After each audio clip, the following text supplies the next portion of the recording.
বন্ধুরা, তোমরা সকলে কেমন আছো? আশা করি রাধা মাধবের কৃপায় তোমরা সকলে ভালো আছো, সুস্থ আছো। তো দেখো, সকাল থেকে ব্লগটা স্টার্ট করছি। কালকে আমরা কাচের চুড়ি করেছিলাম সবাই মিলে। দেখো, দেখা তোরা একটা সবাই মিলে কাচের চুড়ি করেছি সবুজ কালারের। সবাই বলে যে শ্রাবণ মাসে সবুজ রঙের চুড়ি পরলে নাকি মহাদেব খুব খুশি হয়, পার্বতীও খুব খুশি হয়, মাতা পার্বতী। সেই কারণে সবাই মিলে পড়েছিলাম। ভেবেছিলাম কালকে একটুখানি রিলস করব, তোমাদেরকে দেখাবো, কিন্তু কী করব, কালকে হঠাৎ করে আমার গুগলু সোনা, তোমাদেরকে তো দেখিয়েছি, গুগলু সোনা অসুস্থ হয়ে গেছে, সে হসপিটালে অ্যাডমিট আছে। তো সেই কারণে মন মেজাজ ভালো নেই বলে আর কিছু করতেও পারিনি, তোমাদেরকেও দেখাতে পারিনি। এখন সকালবেলা থেকে আবার ব্লগটা স্টার্ট করছি। দেখো, এখন আমি তাড়াতাড়ি করে একটু রান্না করে নিয়ে বেরোবো গুগলু সোনাকে দেখতে। তো চলো, পুজো আমি করে নিয়েছি তাড়াতাড়ি করে স্নান সেরে। এখন তোমাদেরকে আমি ঠাকুর ঘরে নিয়ে যাব।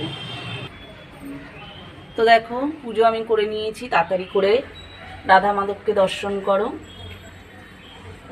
গুগলুকে দেখতে যাব বলে তাড়াতাড়ি করে উঠে স্নান সেরে পুজো করে নিয়েছি। রাধা মাধবের পুজো করে নিয়েছি, আর রাধা মাধবকে বলছি আমার গুগলুকে তাড়াতাড়ি ভালো করে দাও। কাল থেকে কারোর খাওয়া দাওয়া ঘুম নেই ঠিক করে। ভোগ দর্শন করো। চলো, আমার পুজোটা হয়ে গেছে, এইবার আমি বেরিয়ে যাব। একটু রান্না করে রেখে চলে যাব গুগলু সোনাকে দেখতে। চলো, তারপরে তোমাদেরকে গুগলুকে দেখাবো। মনটা খুবই খারাপ কাল থেকে। তা যাই হোক, চলো তাড়াতাড়ি রান্না করে বেরিয়ে পড়ি ঝটপট গুগলুকে দেখতে।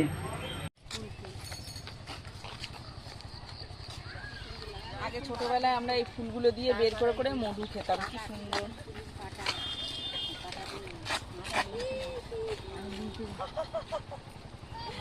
আর নয়, সুন্দর লাগছে দেখতে।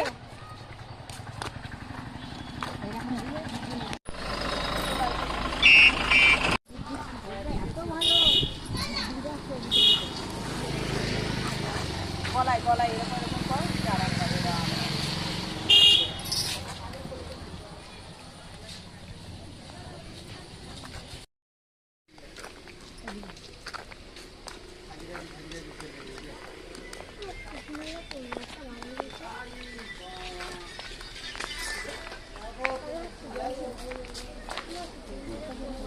বিস্কুট দাও, বিস্কুট লাগবে না।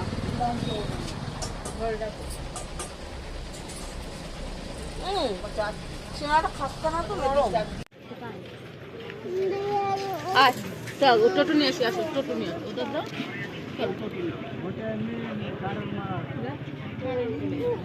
আমাকে ভিডিও করবি না বলে দিলাম।